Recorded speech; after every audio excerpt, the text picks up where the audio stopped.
Hi, everybody. So, just wanted to take some time tonight to go ahead and stream this lab that I've been slowly setting up. Um, it's more of a kind of down to earth kind of network setup that you would typically see in real life. Um, Now, these things can can be bigger and can be smaller, depending on the location and the size of where you're at. But this is typically the kind of design that you would be dealing with um, more so than some of this more like overly complex stuff that people set up in their labs because they're trying to drill some type of concept in their head. As you can see, I have everything labeled. You'll notice that there's these acronyms inside of these boxes labeled as MDF and IDF. Um, MDF stands for main distribution floor. May have gotten the F wrong, but basically, it is the room where everything else connects to, and the IDF for the smaller network rooms. And like I was saying, this is more of a kind of down to earth kind of setup, and you would see that in addition to whether it's an MDF, which there's going to be only one MDF in a building, keyword building, um, there would also be the FLR, and that's short for floor, and the floor number. So right here, you would show floor 2 is where the main room is at, the main networking room. Then you got floor 4, floor 3, and floor 1. Over here, you'll notice that there's this circle that says management in it, and that's because I use this um, to connect the devices that I want to be able to centrally manage, and I'll show you how that works in just a bit. But in this is basically Cisco Modeling Labs. It's a network emulator, and this is something that a network emulation tool is something that, as a somebody who is pursuing a career as a network engineer and in IT in general, I think it helps in general to have some type of network emulation tool where you would be able to fit all your VMs inside and play around with them on a more higher level, more complex level than what you would do with just one or two VMs, because that's basically what these things are. They're virtual machines. It's a virtual machine inside of a virtual machine, also called nested virtualization. So if I were to like bring up my VMware workstation hypervisor, you could see right here, this is a VM, and this is my server. And inside the server are other VMs. Thus, what I was talking about the nested virtualization VMs instead of VMs, which then creates this network emulator. This one, no, by the name of Cisco Modeling Labs. It's the one created by Cisco. There's also open source ones such as GNS3 and EVNG. But basically, in the world of networking, there is everything is virtualized. Like all the hardware inside of it is virtualized. It's taking the hardware inside of your computer or server, in my case computer, and it's virtualizing it, turning it into software. So if I go right here and I go to settings, as you can see, I have network adapters. These are just like the network adapters that you would have on your computer, but these are the virtual ones. And there's three main settings that you should be familiar with in regards to network adapters inside of a VM. There's bridge, and bridge is basically when you have a VM and it's connecting to your actual network. It's a bridge. It's bridging to your actual network in your house. So, like, let's say, for example, you have a typical kind of private IP setup in your house, like 192.168.1.0/24, and that's what it's handing out in your house, all devices, and it's going to connect it to that network. The other one is NAT, which NAT is going to also do the same thing, but it's going to have an in-between network that connects them together. Instead of it being a direct connection, it's going to have a connection in between that's going to do that. And then there's host only. And host only is basically when your computer, not all the devices on your network, but your computer only, is going to share a network with that VM. It's going to be a private network that only those who are connected to that network are going to be able to. And that's basically what I am using in this in order to create my management over here. So if I show you right here, for example, if I go right here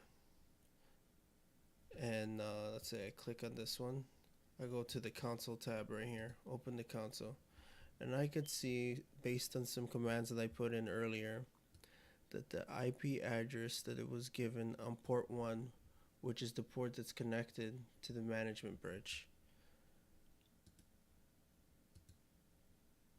And I open up my console emulator right here, Super Putty, something. You gotta have some type of console emulator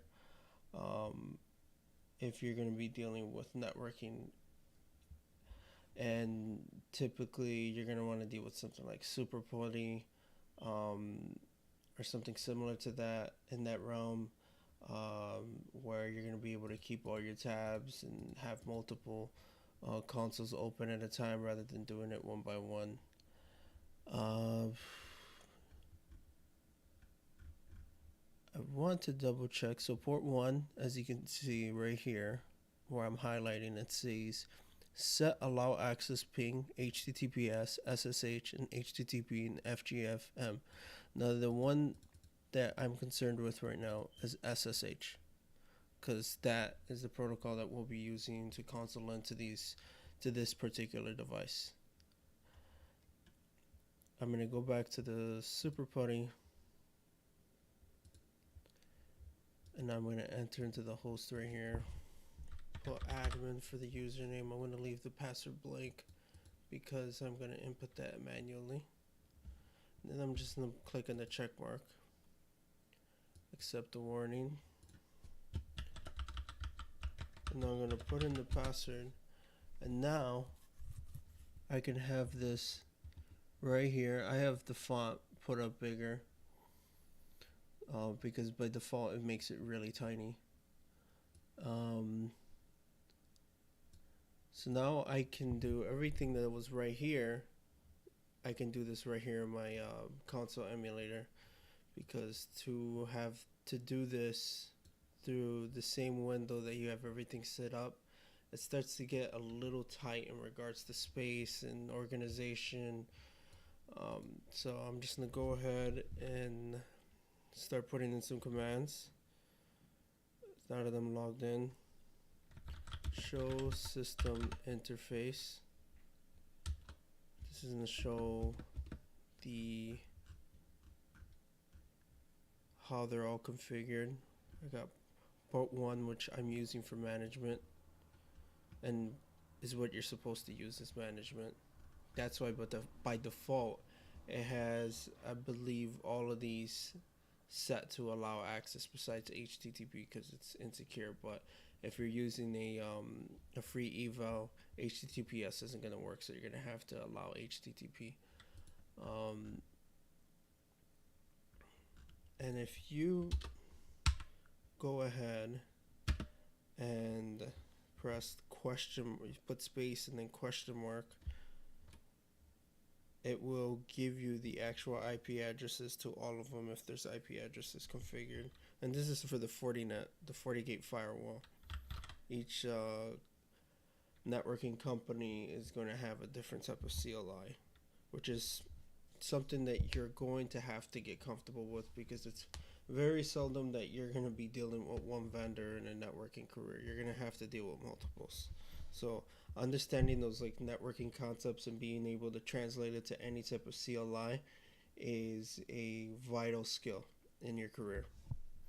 So I'm going to go ahead and press port 1 and then space question mark. Oh wait, actually no space is needed. And then there you go. That way I only get for port 1, because if I were to delete it and then press it, it would show me all of them, as you can see. Now, since I also have HTTP in there, if I go ahead and then put this in a web browser, I've already gone there, so it's already set to be able to go there through the cookies. I go ahead, password is already saved, remind me later, TDS warning. And now we're in the web interface of the Fortigate firewall, where you could still access a console if you wanted to, right here, this little pane. And going back to what I was talking about earlier, right? Now this is purely for management. Since it's not connecting to my actual network, it is not going to get internet access. Now, if I were to go ahead and go into the console and try to ping an IP address on the internet, exe for execute. Another thing within consoles, CLIs, if you type in the partial amount of the command and you press tab, or if it's long enough to be specific enough, you could just leave it as is. Either or works. You don't have to type the entire command of everything. Exe ping 8.8.8.8, and I go ahead and do this, right?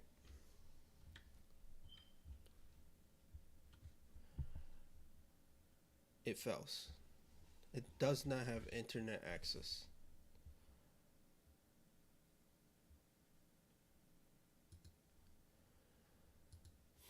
If I go to the network tab and interfaces, as you can see, it is getting an IP address off of DHCP. So it getting an IP address through this network, right, is not enough to give it internet access. If I were to illustrate this for you, right,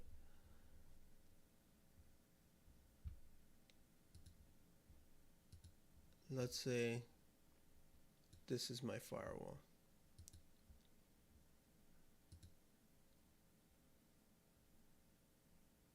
And then let's say this is my computer, right?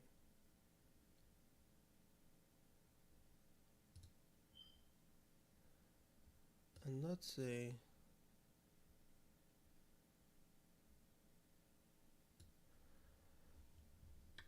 this is their network that they're connected on.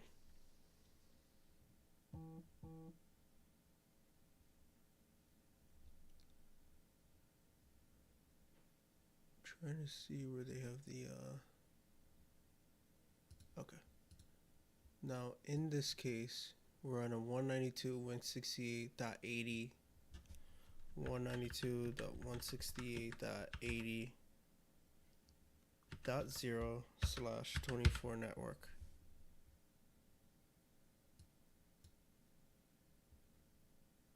Let's bump this up bigger. 22.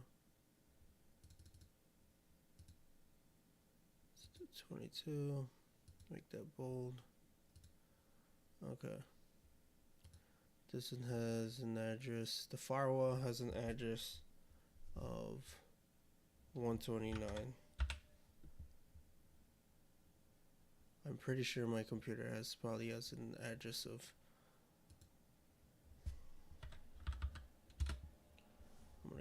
and do this on my other screen so you don't have to see that.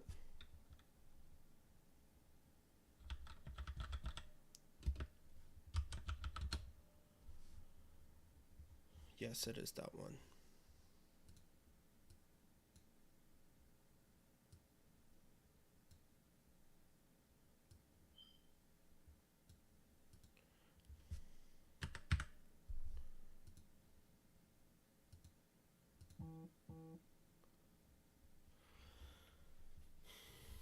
Now these two are able to communicate with each other because they have IP addresses on the same subnet. They're on the same network, right? But this is not the network that my actual computer uses to go onto the internet. It's not the private network that is then being translated to the public network that is then going to go on the internet. No, this is a private network between the two of them and whoever else wants to join. So that's why this is not able to communicate to the internet.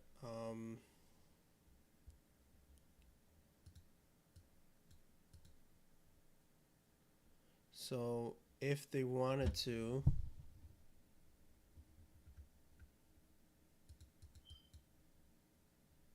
does this have a,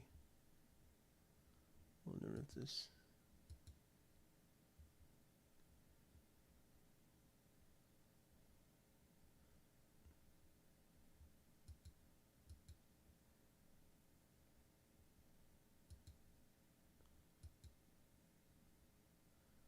I don't see, I'll just use the circle as a generic cloud.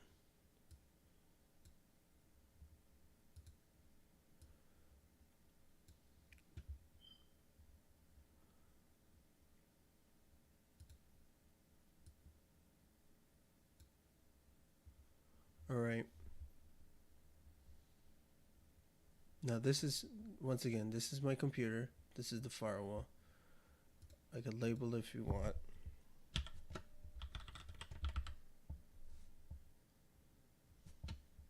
And let's remember that it's a VM, right? It's this, right? It's a VM. It's not an actual physical, it is an actual firewall, but it's not a physical firewall. And then we have my PC, my computer. This right here is the private IP address, right?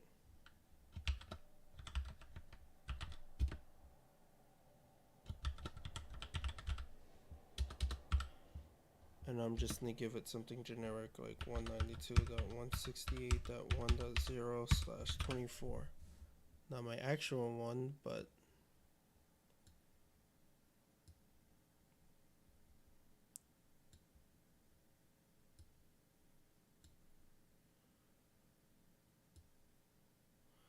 not my actual one, but something to use. And, you know, gateway is probably using the .1 address, and this is probably using, I don't know, something random. We'll give it .28, right? These are not touching each other. These are what's connected, and this is the internet, right? So in order, this is our host only bridge.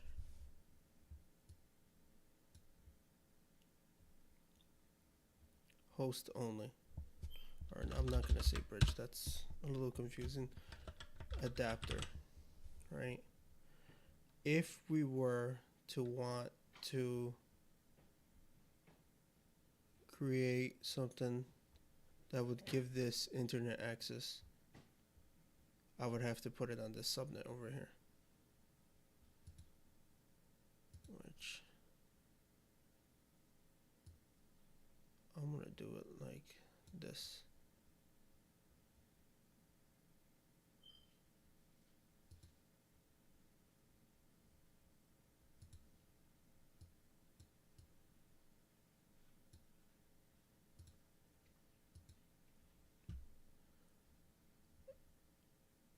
And now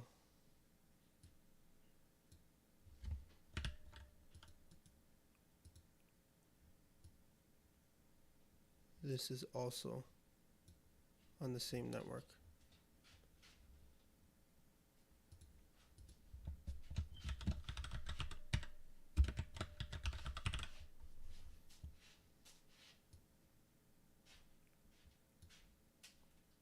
Right here. And that's what will give it the ability to then be on this network and be able to get internet access. Right? But we're not trying to do that. We're trying to create something, trying to like basically create a story of what it would be like in real life. So in this scenario that we're creating, right? Back to this. I have my private network purely just to manage these devices. Now this router, we're using like an ISP router, and you can kind of see it as like your, you know, the router, the modem, whatever it may be that devices are actually connecting to get internet access. And I'm going ahead and start this up. If I then console into this, this is a Cisco cloud router.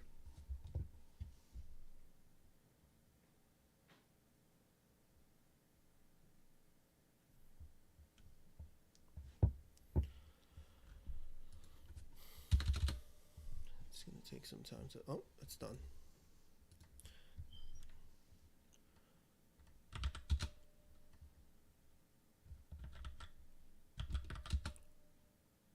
Go into configuration mode. Do show IP interface brief. This one is set to DHCP, and it should be getting an IP address very soon. That's not what I want this thing set to. I don't want it set to that. So I'm going to stop this. I'm going to wipe this node. Then I'm going to set it to bridge. Not bridge 1, but bridge. Now I'm going to start it.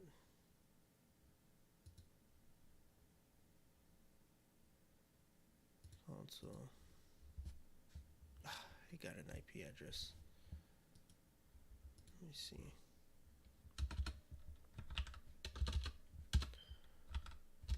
Interface G1.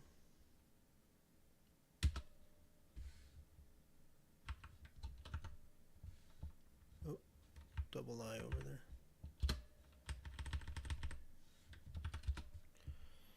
I'm going to shut it down.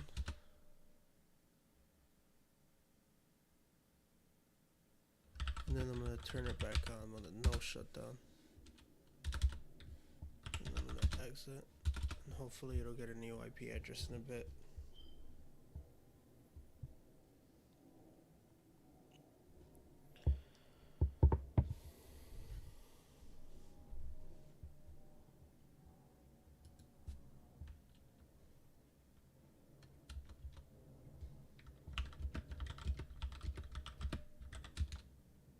Hasn't gotten one just yet. It should be getting one soon.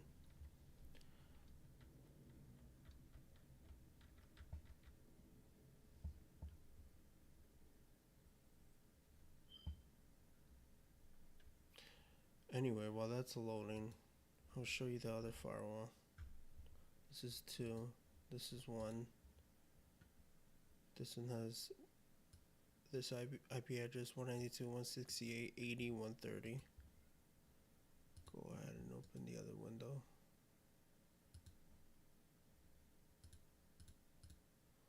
Log into that.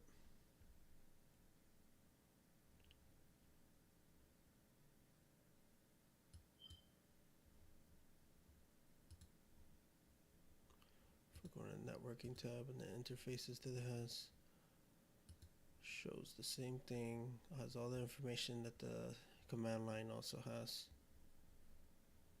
Go back over here. Let's go back here. It should have gotten an IP address by now. Still has not.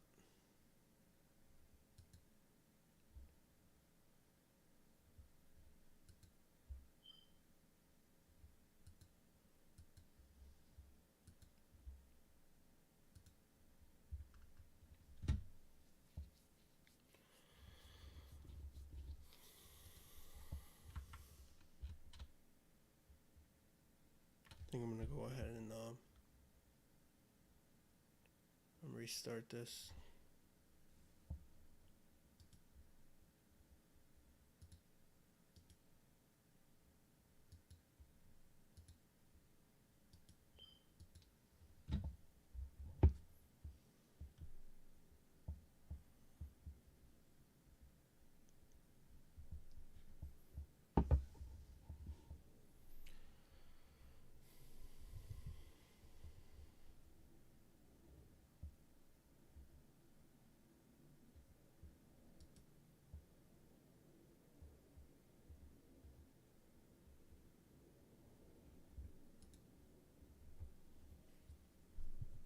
In the meantime, I'll start these up.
Okay, that's up now. I'm still loading some stuff up.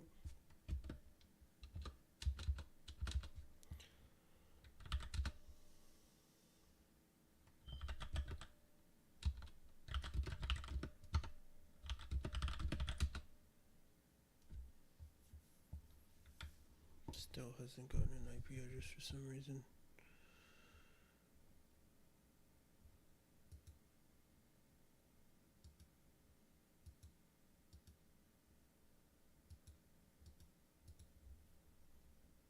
Well, I'm gonna put that on hold for now.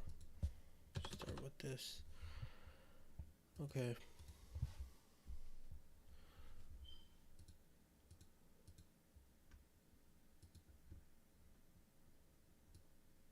Get a closer look up on this. I'm trying to grab the info, whatever. I'll just type it in manually. So I am going to, first thing I'm gonna do is give it a host name.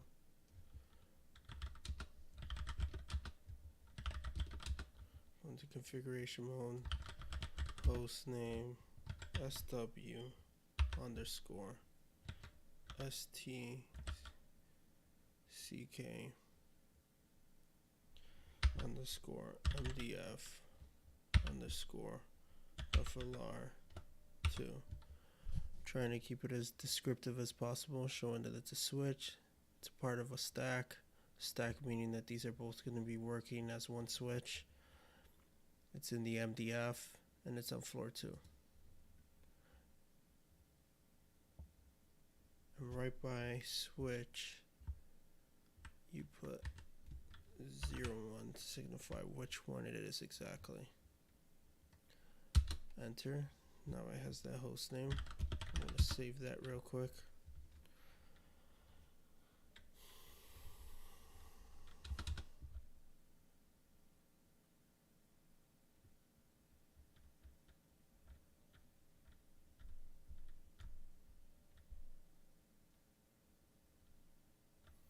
For simplicity, to keep things simple, I'm going to use VLAN for management, even though you should not do that in real life. But in this case, we're going to.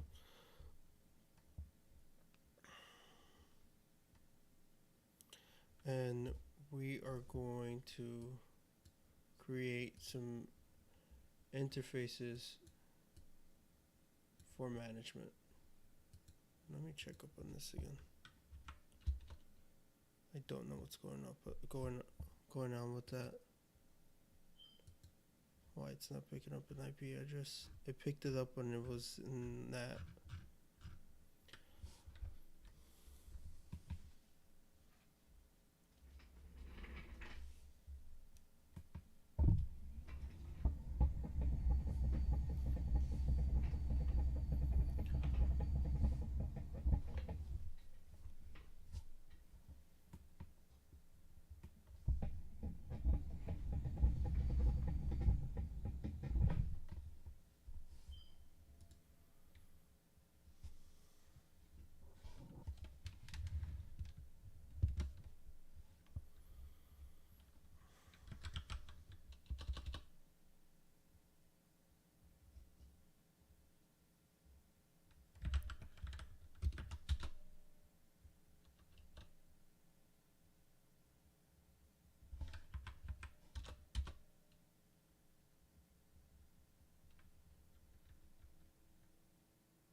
I thought I was on this device.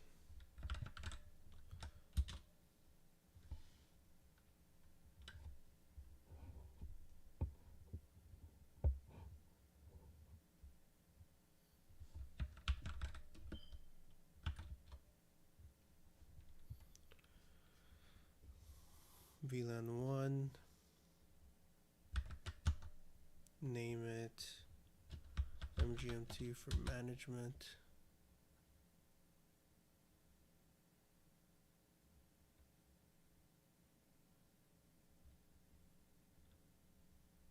Okay. It's saying it's not going to be used for that. I'm just going to go ahead and use a different VLAN for management. Exit. VLAN 10. We'll use that for management. Name MGMT. And I'm going to go ahead and exit that. And now we are going to assign some interfaces to it. I'm just going to assign one interface. Dedicate one interface to it. Interface. Let's see which ones are in use actually.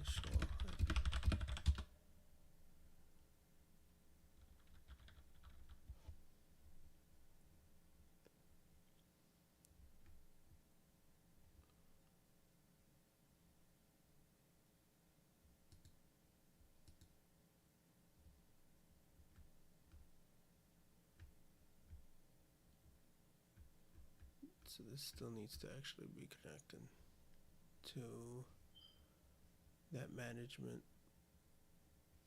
area. Add link. I need to zoom out.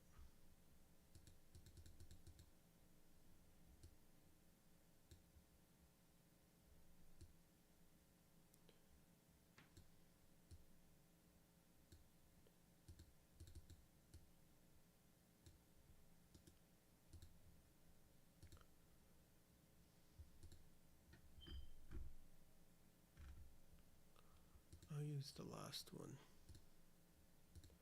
Last interface for management.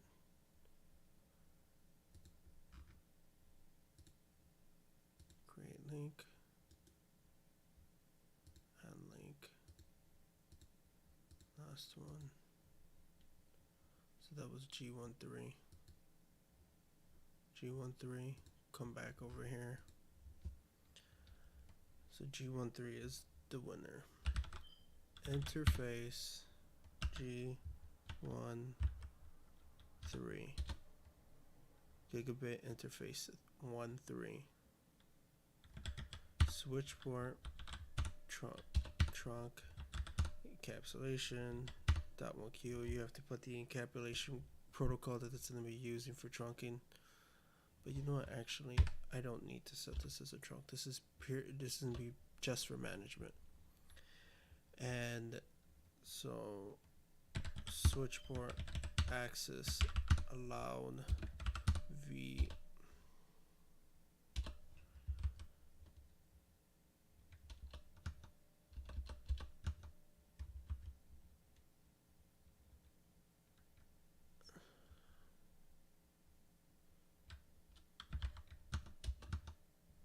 VLAN 1 and 10.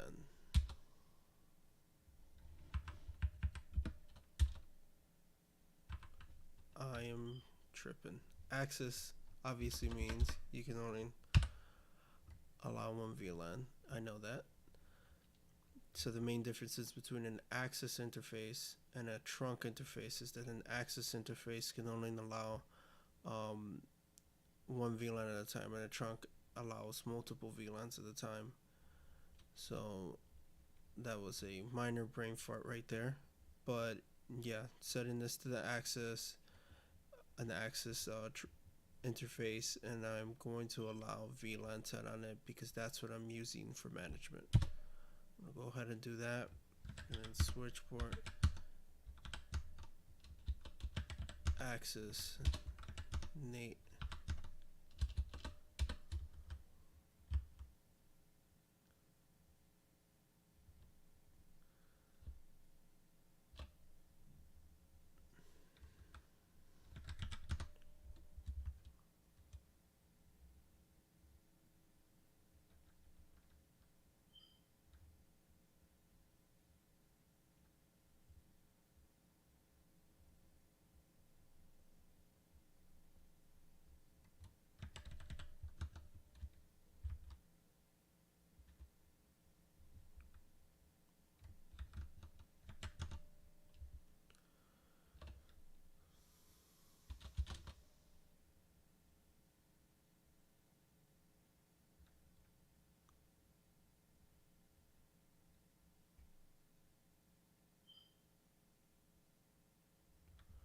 Native VLAN mismatch discovered on 1.3 with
happens.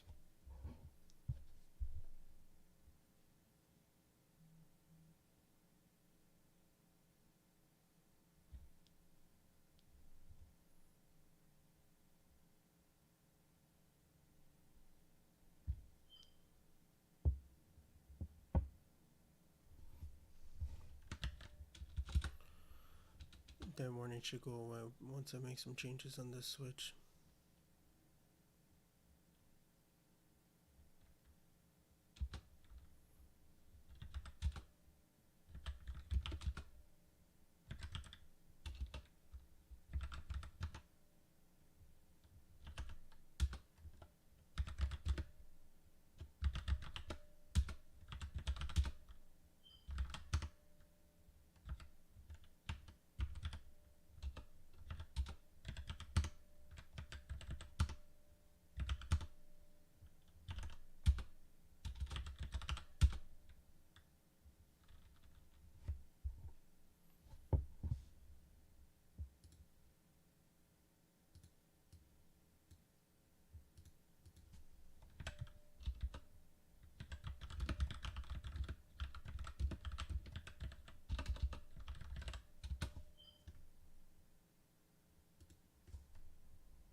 Okay, that seems to have fixed it. Yep. Go ahead and put the right.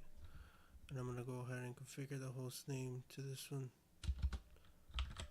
Host name. Go right here.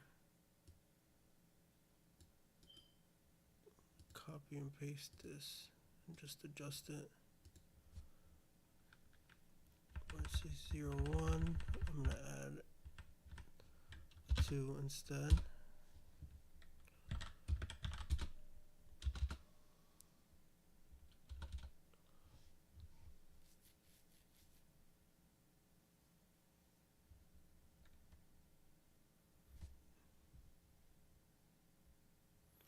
Now I'm going to create what's called an SVI, switch virtual interface, which is basically you're turning a VLAN into a virtual interface.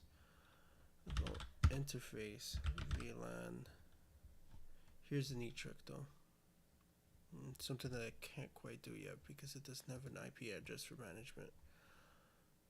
But it would have been pretty neat to do. Okay, interface VLAN 10.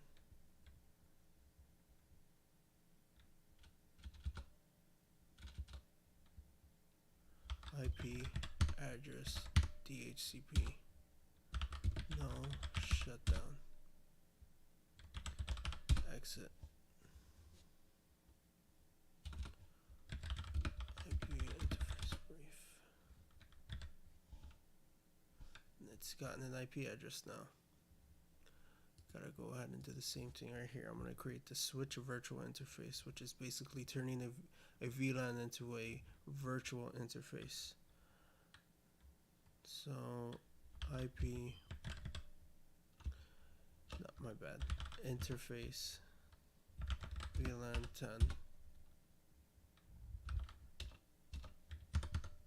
IP address DHCP. It's all I need to get an IP address off of DHCP. I'm not going to manually assign it, or in the world of networking, statically. And now I'm going to turn it on by putting a no shutdown command. I'm turning the interface on, exiting. It should be getting an interface pretty soon, just like the other one did, off of that private network that I mentioned before.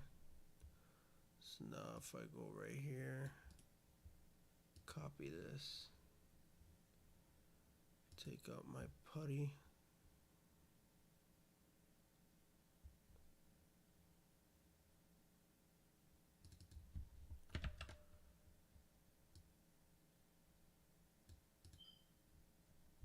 I can't console into this. But unlike I need to create a the criteria that are needed in order to do that.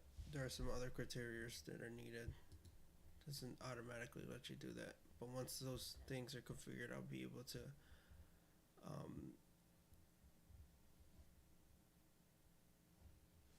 able to management through there.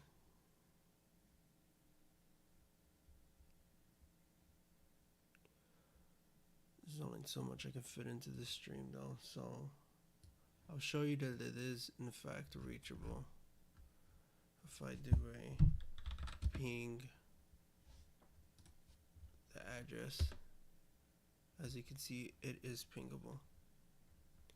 So once SSH itself is configured on here, I'll be able to manage it through SSH.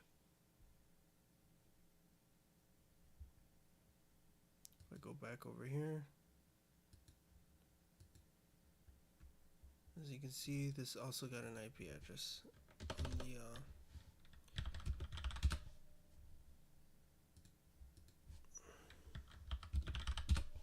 just saving my changes.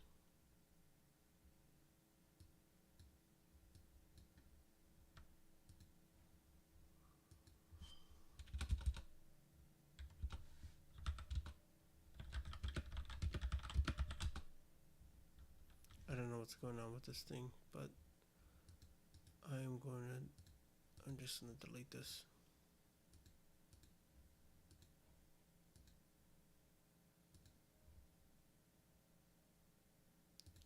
It's connected to G1.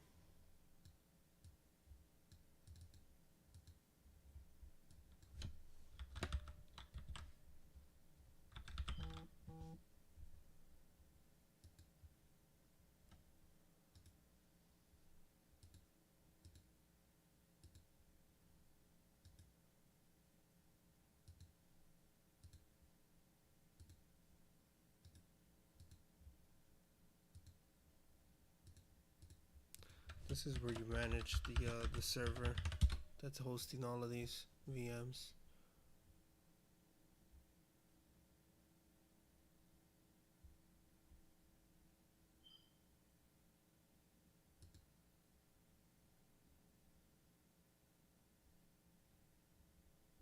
That would explain.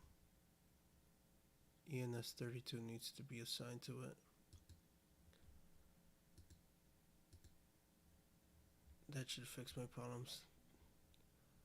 ENS32, this is the network adapter, the actual network adapter that is my computer's, the server itself. It's the server itself's network, Linux network adapter.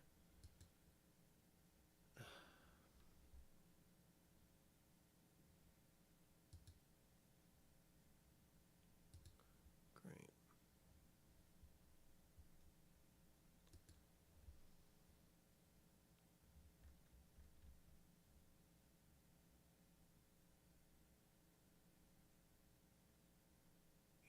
.131.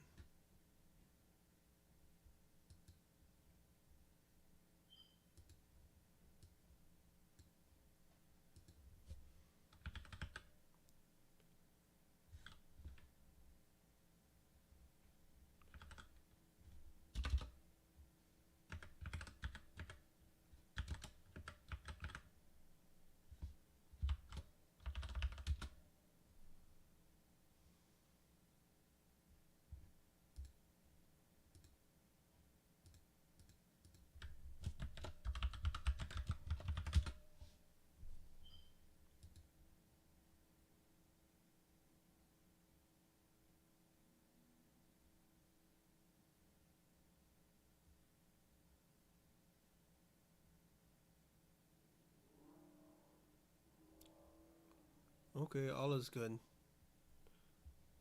So the server never went down. It just got a new IP address for its bridge. So if I go ahead and change this to 95,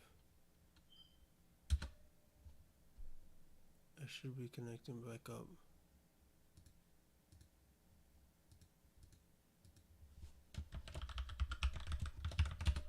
It's reverting back to its default settings. Wow, that really pops out.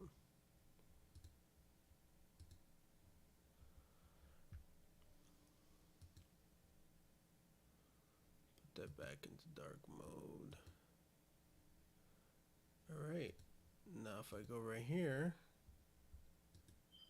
console in, open that console.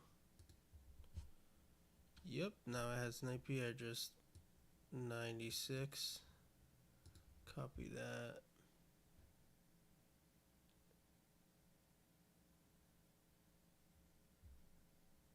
If I go ahead right here,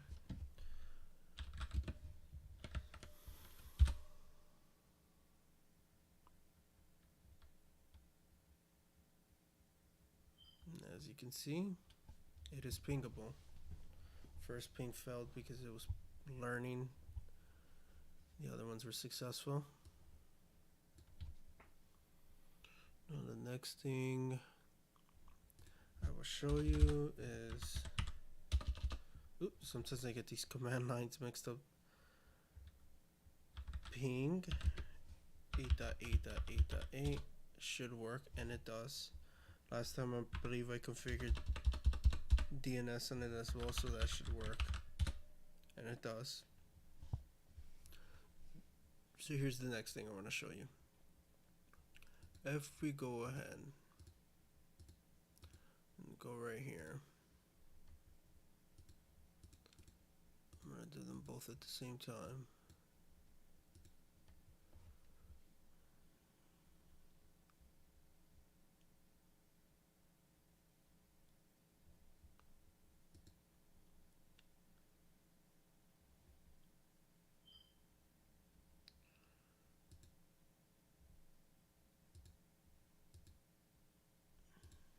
Let's see what routes. It has it for the private network. Let's create its static route.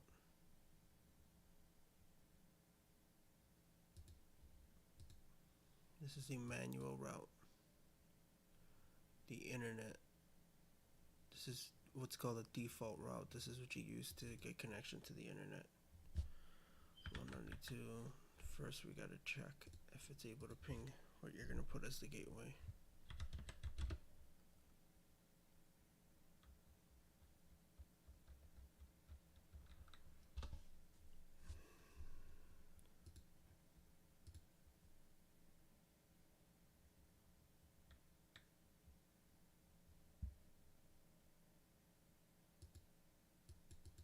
I believe I had this set up for DHCP.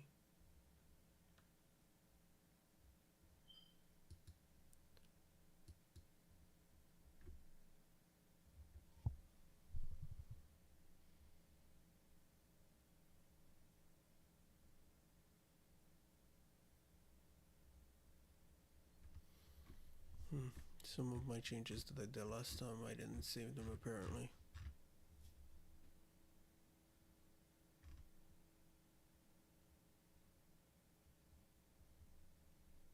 How long has this been going on?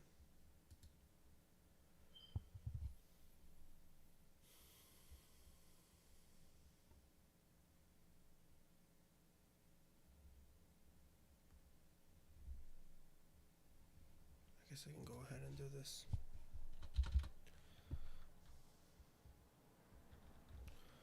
So what I want to do is turn these two into one interface, aggregate them, or as Cisco likes to call them, an ether channel. The rest of the world calls it that link aggregation. There are two protocols that Cisco typically uses. That Cisco uses it's the LACP Link Aggregation Control Protocol, and then that's the vendor neutral one that all the networking vendors use. And then there's Cisco's version, PAGP. They both do the same thing. They turn multiple interfaces into one interface. I'm going to do that with these two interfaces, G4 and G3.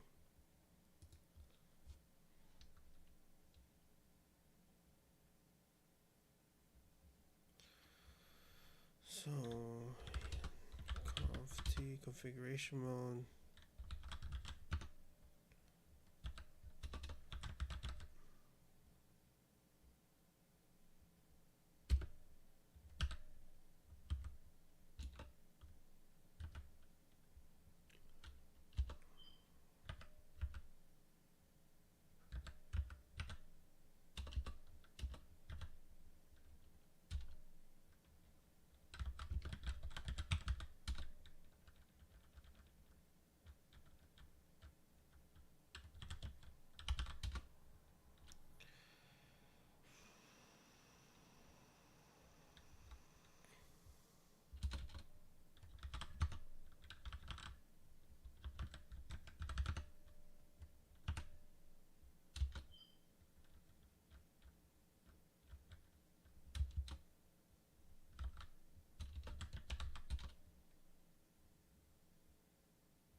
First I gotta create the port channel.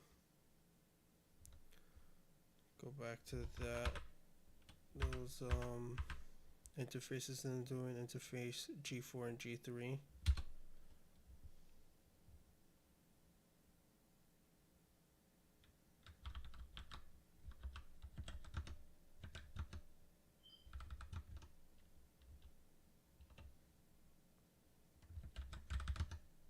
Channel group 1, mode active. If I go ahead and I press the question mark to show our options, it's either active or passive. This particular switch, Cisco switch, the newer switches I don't think use PAGP anymore. They're all just using LACP. Happens a lot where a lot of these proprietary protocols end up getting deprecated. Then, you know, it causes functionality problems when you're using one protocol and the rest of the vendors are not. So I'm gonna go ahead and put these to active. There you go. It's going down. Should be coming back up in a bit.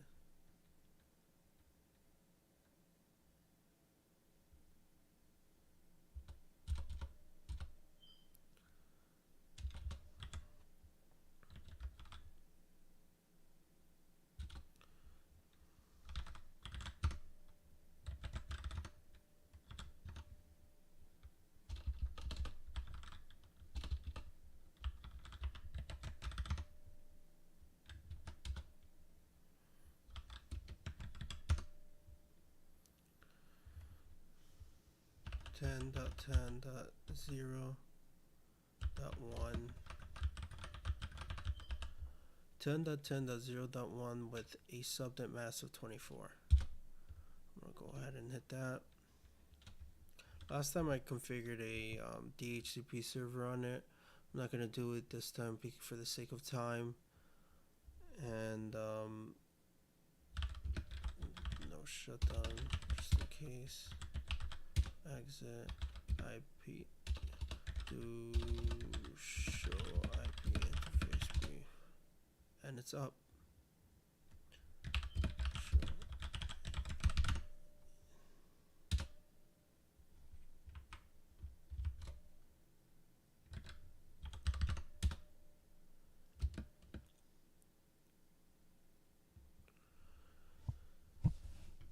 Right here it shows if it has a capital R, that means that it's a layer 3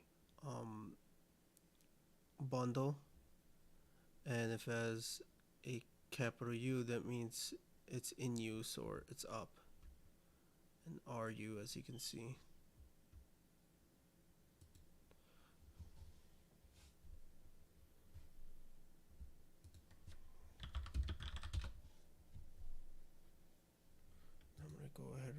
Let's start to configure these interfaces.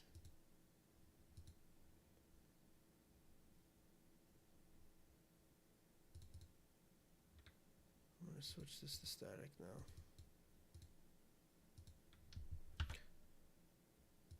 10.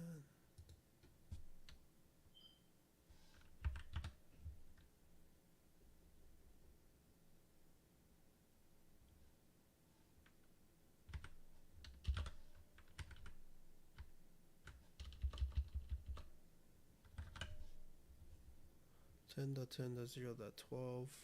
I'll give that to this one.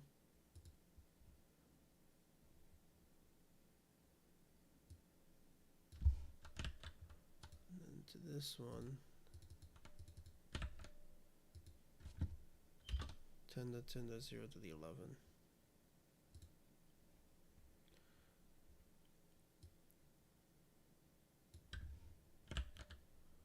I go right here. Should be able to ping the Cisco router.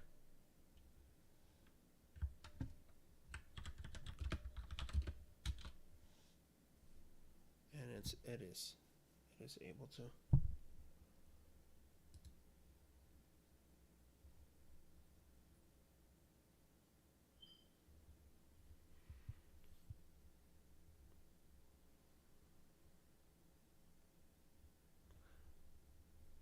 So 2 more things I need to do in order to give these two internet access, but not through the management. We wanted to get internet access, but management should never be through the internet. In some cases, like if you're accessing it through the cloud, yes, and it's going to have its security features in place in order to make that a safe option. But for you to just go all willy-nilly into the internet, and that's how you're managing your devices, know that it's not the right way to be doing things. But all of these, I want to hide these.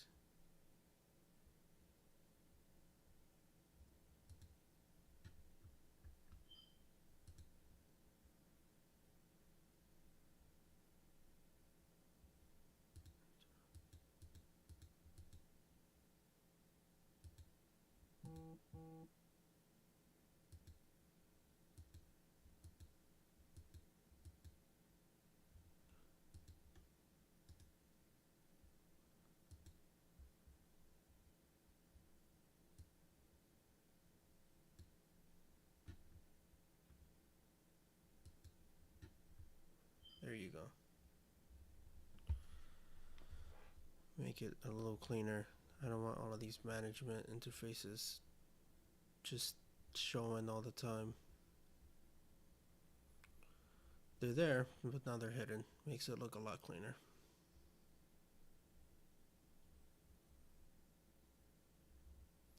Okay, let's go right here, and I'm going to go ahead and configure network address translation. Basically, the IP addresses over here are going to get translated to the IP addresses over here. First thing I'm going to do is tell this router what's the inside and what's the outside. So press up a couple of times so I can get to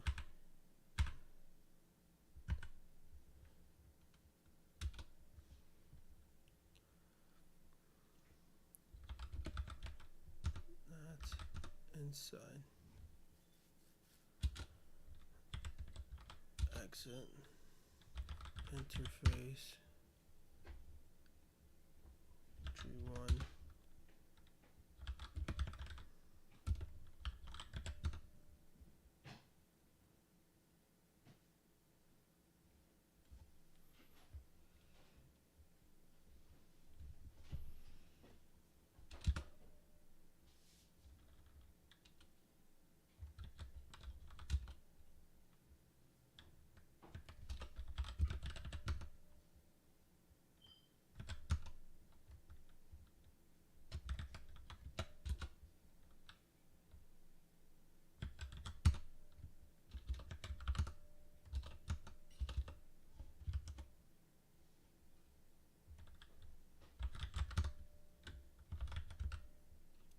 create an access list telling it what to permit. 10.0.0.0. It does a reverse subnet mask, so it's doing the opposite. It's inverted. 0.0.0.255.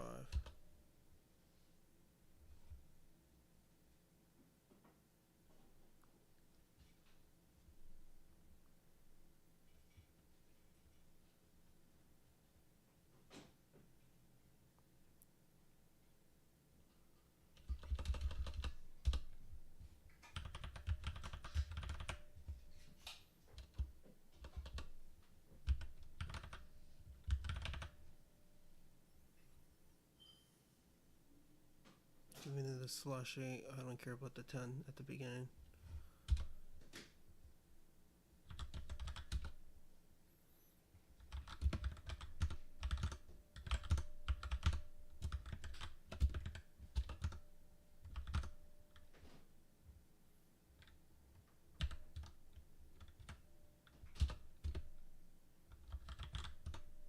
This command is basically saying to do IPNet inside,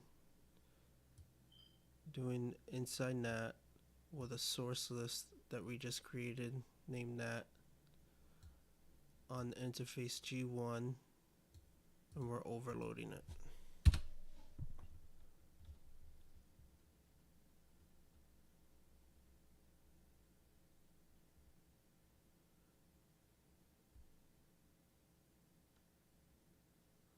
Cannot change mapping interface's name.